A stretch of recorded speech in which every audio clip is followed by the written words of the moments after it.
ایرانی وزیر خارجہ نے ایرانی جہاز پر یوکرین کے حملے کا جواب دینے کا اعلان کر دیا۔ ایرانی تجارتی جہاز پر زیلنسکی نے حملہ کیا جس میں ایک سیلر کی جان گئی۔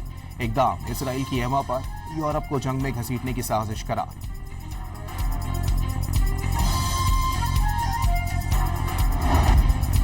پاکستان اور قطر کی ثالثی میں مشرق وسطی میں کشیدگی کم کرنے کی سفارتی کوششوں میں بڑی پیش رفت۔ ایران امریکہ کے ساتھ مذاکرات کے لیے تیار، پاکستان کو آگاہ کر دیا۔ نشریاتی ادارے العربیہ کا دعویٰ۔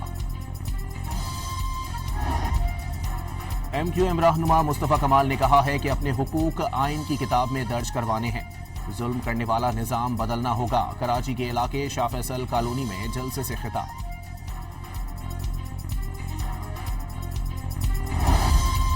اور پاکستان اور ویسٹ انڈیز کے درمیان پہلے ٹیسٹ کے دوسرے روز کا کھیل جاری، میزبان ٹیم نے 9 وکٹوں پر 300 سے زائد رنز بنا لیے۔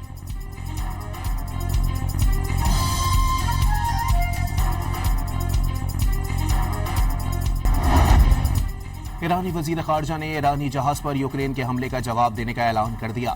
ایرانی تجارتی جہاز پر زیلنسکی نے حملہ کیا جس میں ایک سیلر کی جان گئی۔ اقدام اسرائیل کی حما پر یورپ کو جنگ میں گھسیٹنے کی سازش قرار۔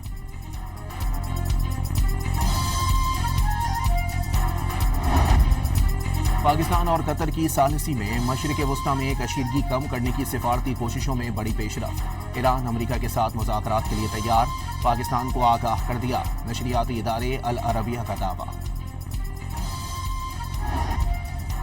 ایم کیو ایم رہنما مصطفیٰ کمال نے کہا ہے کہ اپنے حقوق آئین کی کتاب میں درج کروانے ہیں، ظلم کرنے والا نظام بدلنا ہوگا۔ کراچی کے علاقے شاہ فیصل کالونی میں جلسے سے خطاب۔